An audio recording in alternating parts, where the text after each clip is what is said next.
네, 뉴스 속 경제 이슈를 심층 분석하고 최신 고용 동향을 살피는 고용브리핑 365 시간입니다. 오늘도 강은나래 기자 함께합니다. 안녕하세요. 안녕하세요. 당장 다음 주면 민족의 대이동이 이루어지는 추석 연휴가 시작됩니다. 올해 추석, 우리 직장인들에게 어떤 의미로 다가올까요? 오늘 이슈픽에서는 명절을 앞둔 직장인들의 지갑 속 사정을 살펴보고자 합니다. 네, 추석이 가까워지면 직장인들의 지갑은 을에 두둑해 있어야 하기 마련이죠. 네, 그런데 명절 음식, 부모님들의 용돈, 교통비들 정말 지출이 많은 시기이기도 합니다. 이 때문에 많은 기업에서 이쯤에서 명절 상여금을 지급했는데 올해도 마찬가지였나요? 네, 통계로만 본다면 올 추석 직장인들의 주머니 사정은 작년보다는 조금 나을 것으로 보입니다. 한 구인구직 포털에서 900여 개 기업을 대상으로 올해 추석 상여금 지급 여부를 조사했는데요.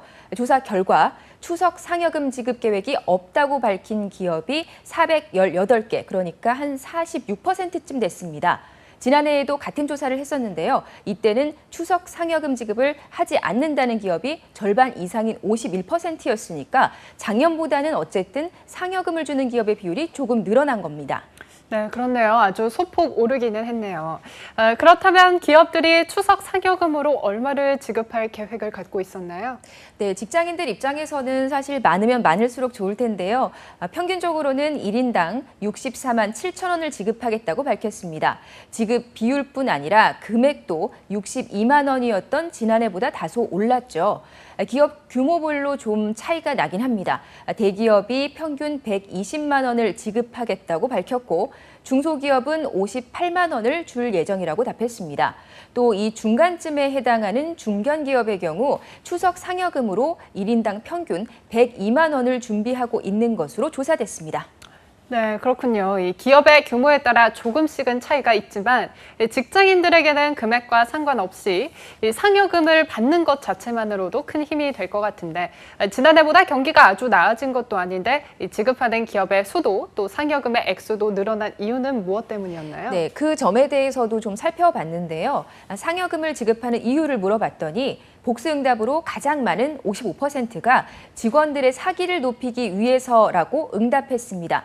또 38%는 정기 상여금으로 규정돼 있어서라고 밝혔고요. 17%는 애사심을 높이기 위해서라고 응답했습니다.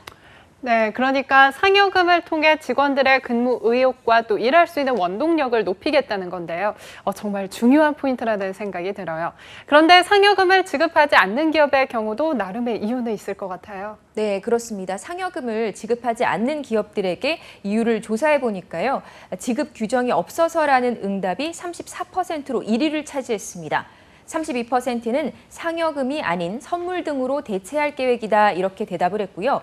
26%는 지급 여력이 부족해서, 17%는 불경기로 회사 사정이 어려워서라는 이유를 들었습니다. 네, 예상한 대로 1위를 제외한다면 대부분의 기업이 경제적인 이유로 지급을 하지 않고 있었던 건데요. 그렇다면 직장인들의 목소리도 들어보고 싶은데 그래도 다소 상황이 나아졌으니 지금이 조금이라도 두툼해졌을 것 같아요. 네, 저도 그럴 것이라고 생각했는데 현실은 조금 다른가 봅니다. 앞서 기업들을 상대로 설문조사했던 같은 업체가 이번에는 직장인 2,000명을 대상으로 추석 연휴 예상 지출 비용을 물어봤습니다. 그랬더니 올해 직장인들의 추석 연휴 예상 지출 비용은 평균 35만 원이었습니다. 지난해 같은 조사에서는 45만 원을 지출하겠다 이렇게 밝혔는데 10만 원이 줄어든 셈입니다. 물론 일부 기업을 상대로 한 설문조사였지만 상여금을 주겠다는 응답률도 또 금액도 높았는데 오히려 상여금은 줄어든 상황이네요. 네, 그렇습니다. 예상 지출 금액을 좀 구체적으로 살펴보죠. 20만 원 이상, 30만 원 미만을 지출하겠다는 응답이 21%로 가장 많았습니다. 다음은 10만 원 이상, 20만 원 미만이 16%, 30만 원 이상, 40만 원 미만은 15%였습니다. 또 40만 원 이상, 60만 원 미만은 다 합쳐서 전체 응답자의 22% 정도였습니다. 이 같은 금액은요, 결혼 여부에 따라서도 차이가 다소 있었는데요. 기혼 직장인들의 경우 올해 추석 경비로 평균 46만 원을 지출할 것이라고 응답한 반면 미혼의 경우에는 평균 29만 원을 지출할 것이다 이렇게 답했다고 합니다. 그런데 금액의 차이는 나지만 기혼과 미혼 모두 지난해 추석과 비교하면 예상 경비가 모두 줄어든 수준이었는데요. 지난해 추석 예상 경비를 살펴보니 기혼 직장인들의 경우에는 평균 60만 원을, 미혼의 경우에는 평균 35만 원을 지출할 것이라고 응답했었거든요. 올해와 비교를 했을 때 지출 예상치가 각각 14만 원, 6만 원씩 줄어든 겁니다. 네, 그렇네요. 그만큼 명절마다 많은 돈이 나가는 것이 저를 포함해서 직장인들에게는 굉장히 큰 부담이었을 것 같다는 생각이 드네요. 네, 아무래도 그럴 수밖에 없겠죠. 실제 직장인들의 89%는 추석 경비에 부담을 느끼고 있다, 이렇게 답했습니다.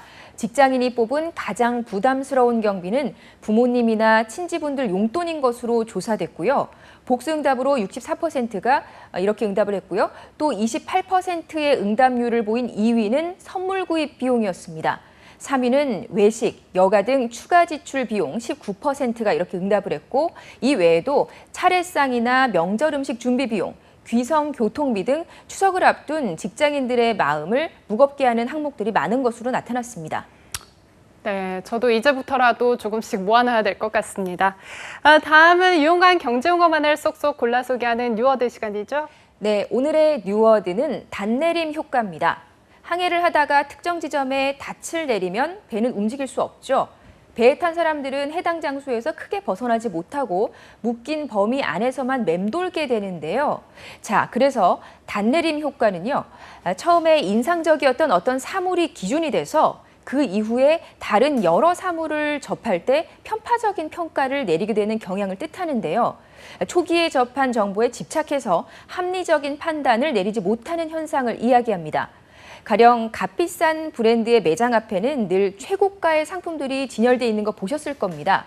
그런데 이때 판매자들은 사실 이 상품들이 실제로 꼭 많이 팔리기 원해서 진열하는 것만은 아니라고 합니다. 그러니까 소비자들이 매장 앞에 진열된 최고가의 상품을 본 뒤에 매장 안으로 들어왔을 때 나머지 상품들을 상대적으로 저렴하게 느낄 수 있도록 전략적으로 진열을 한다는 거죠. 네, 더군다나 얼마 뒤에 할인까지 하게 되면 왠지 구매 욕구가 더 생기게 되잖아요.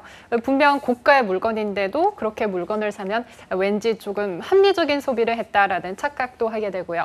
이 단내림 효과가 실제로 소비에 많은 영향을 끼치고 있을 것 같아요. 네, 그렇습니다. 아마 이 방송을 보고 계신 분들 중에서도 이번 추석 명절에는 좀 더 합리적인 소비를 해야겠다, 이렇게 생각하시는 분들 많으실 텐데요. 물건을 사러 가셨을 때 방금 말씀드린 이 단내림 효과를 한번 떠올려 보시면 어떨까요? 진열장 앞과 매대 위에 있는 물건들의 품질과 가격 차이, 또 다른 매장들과의 물건 차이도 좀 꼼꼼히 따져보면서 필요한 것들을 구매하시면 더욱 만족할 만한 소비를 하실 수 있을 것 같습니다.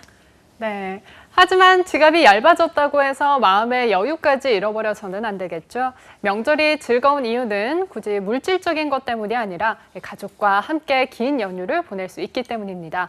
오늘 방송을 통해서 보다 합리적인 명절 계획을 세워서 그 어느 때보다 즐거운 명절을 보낼 수 있기를 희망하겠습니다.